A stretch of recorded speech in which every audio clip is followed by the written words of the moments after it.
কোচবিহারে হেরিটেজ হিসেবে যা সংরক্ষণ করে রাখার কথা সরকারি উদাসীনতায় সেই নিদর্শনই কি নিলামে বিক্রি হয়ে যাচ্ছিল গোপনে। শুক্রবার এমনই কাণ্ডে চাঞ্চল্য ছড়িয়েছে মাথাভাঙা 2 ব্লকের নিশিগঞ্জে।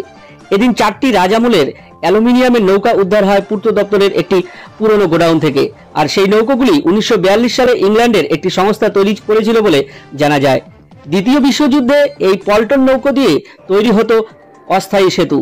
ফলে এই খবর চাউর হতেই এ নিয়ে জোর চর্চা শুরু হয়েছে স্থানীয় প্রশাসনিক মহলে।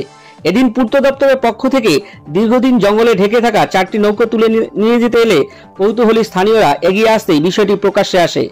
জানা যায় নৌকা 4টি নিলামে বিক্রি করা হচ্ছে, কিন্তু প্রশ্ন উঠেছে হেরিটেজ তকমার দাবি রাখা সরকারি সম্পত্তি কি করে বিক্রির উদ্যোগ নেওয়া হচ্ছিল। নিশিগঞ্জ এক গ্রাম পঞ্চায়েতের প্রধান রজনী বড়ুয়া বলেন, শুনেছি প্রায় 50 বছর ধরে রাজামলের নৌকাগুলি নিশিগঞ্জে ছিল, সরিয়ে নেওয়া হচ্ছে জেনে আমরা অবাক হয়েছি। দাবি করছি এই ইতিহাস এলাকায় রক্ষিত থাকুক। জানা যায় কোচবিহারের মহারাজা জগদ্দীপেন্দ্র নারায়ণ ভূপ বাহাদুর দ্বিতীয় বিশ্বযুদ্ধের সময় দক্ষিণ পূর্ব এশিয়ার ব্রিটিশ সেনার সঙ্গে দায়িত্ব পালন করেন। সেই সক্ষতার দরুন ব্রিটিশ সেনার নৌকাগুলো কোচবিহারে আসে। এদিন স্থানীয়রা দাবি করেন এই নৌকাগুলো হেরিটেজ তকমা দিয়ে এলাকায় সংরক্ষণ করুক সরকার। ইতিহাসকে রক্ষা করার মানসিকতা কারোর মধ্যে নেই। রাজামলের ইতিহাস ক্রমশ হারিয়ে যাচ্ছে, এটা ক্ষতিকারক সমাজের পক্ষে। নিশিগঞ্জ ফাঁড়ির পুলিশ এদিন নৌকাগুলি নিতে আসলে প্রয়োজনীয় কাগজ দেখতে চান পূর্ত দপ্তরের কর্মীদের কাছে। তারা কোনো প্রয়োজনীয় নথিপত্র দেখাতে পারেনি। এ বিষয়ে পূর্ত দপ্তরের কোচবিহার জেলা বাস্তুকার সুরজিৎ সরকার বলেন, বিষয়টি খোঁজ নিয়ে দেখছি। হেরিটেজ ঐতিহ্য থাকলে নিয়ম মেনে তা সংরক্ষণ করা হবে।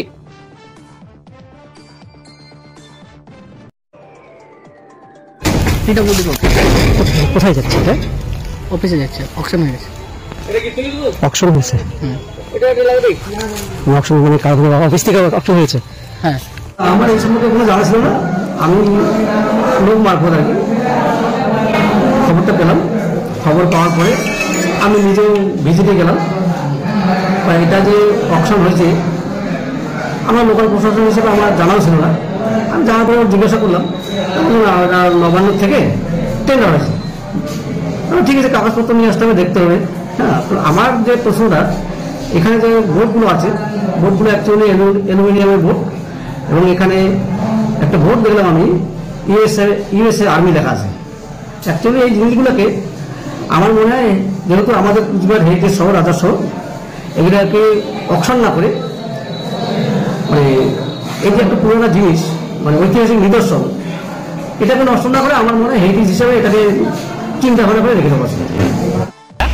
আমার যে নিশিগঞ্জ পিডব্লিউ যে একটা অফিস আছে, এই অফিসে আমার রাজ আমলের কিছু বোর্ড আছে, যে বোর্ডগুলো কোচবিহারের রাজা মহারাজার সাথে ব্রিটিশের যে একটা সুসম্পর্ক ছিল, সেই নদী পারাপারের জন্য এই বোর্ডগুলো ব্যবহার করছে। সেই বোর্ডগুলো এই পিডব্লিউ অফিসও ছিল। তো কোনো একটা কারণবশত হয়তো এই বোর্ডগুলো নিয়ে যাওয়ার জন্য কোনো নির্দেশিকা বা অবৈধভাবে কোনো একটা বিষয় ছিল।